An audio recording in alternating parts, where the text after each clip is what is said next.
حج کا مقصد اور اس کی روح کیا ہے؟ حج اللہ کے گھر کا حج، اس کا عمرہ، یہ اسلام کا رکن ہے۔ یعنی کہ جو چیزیں ہمیں، جو اعمال، جو افکار ہمیں مسلمان بناتے ہیں، ان میں سے ایک حج کرنا ہے۔ اگر اس کی استطاعت ہو تو، اگر آپ اس کو کر سکتے ہو تو حج کرنا فرض ہو جاتا ہے۔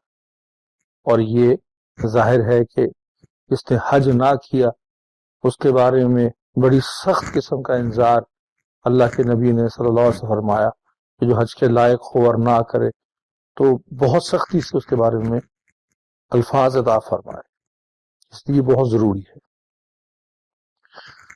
حج کا مقصد اور فائدے، اللہ تعالی اس کی برکت سے انسان کے سارے گناہ معاف کر دیتا ہے، تمام کے تمام گناہ۔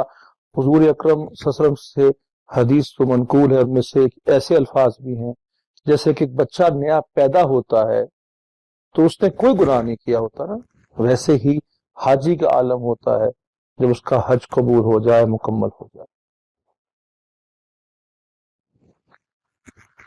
حج کے مقصد میں ایک بہت اہم چیز یہ بھی ہے کہ یہ مسلمانوں کی، دنیا بھر کے مسلمان سے مراد میری ہے، تمام علاقے کے مسلمان دنیا میں جو رہتے ہیں، تمام ملتیں جو مسلمانوں میں موجود ہیں، ان کی یہ ایک سالانہ میٹنگ بھی ہے۔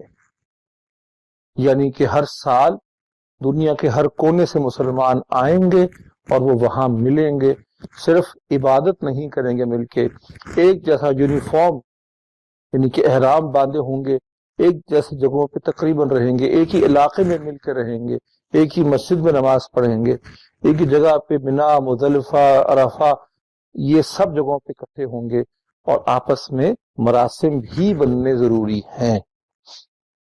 حج کا ایک بڑا مقصد یہ بھی ہے۔ تو اصل روح، یعنی حج کی اصل روح یہ ہوگی کہ پورے فوکس کے ساتھ وہ گھر بار چھوڑ کر آیا ہے، کاروبار دھندا دکان چھوڑ کے آیا ہے، نوکری ملازمت چھوڑ کے آیا ہے، اب وہ پورے فوکس کے ساتھ اللہ کے گھر کا طواف کرے، اللہ کے گھر کے سامنے بیٹھ کے نماز پڑھے، منا میں، مزدلفہ میں، عرفات میں دعائیں مانگے۔ یہ سارے کام اس نے کرنے ہیں بڑے فوکس یکسوئی کے ساتھ، کٹ کے ساری دنیا سے۔ یہ ہے حج کی روح۔ ایک بزرگ کا واقعہ ہے، وہ بڑا اہم ہے، کہ وہ حج پہ تشریف لے کے گئے اور وہاں سے جب واپس آئے تو انہوں نے آ کے بتایا اپنے استاذ کو کہ جناب میں نے حج کیا، اللہ کے گھر کا طواف کیا، اللہ کے گھر کی زیارت کی، اللہ کے گھر کے سامنے نماز پڑھی وغیرہ۔ تو استاذ نے پوچھا کہ جس کے گھر گئے تھے اس سے ملاقات ہوئی؟ تو فرمایا کہ نہیں استاذ جی، کہ کاموں میں بزی ہو گیا۔ تو مطلب یہ ہے کہ حج کے اعمال میں، حج کی عبادات میں اتنے بزی نہ ہو جائیں کہ جس کی خاطر گئے ہیں اس کی یاد نہ رہے۔ اللہ کا ذکر، اللہ کی یاد، اللہ کے ساتھ جڑنا، اللہ کا دھیان، اللہ کے ساتھ، یہ جس کو ہم بچوں کو سکھاتے ہیں جی پکی دوستی کرنا، وہ پکی دوستی کا ایک بڑا اچھا موقع حج ہے۔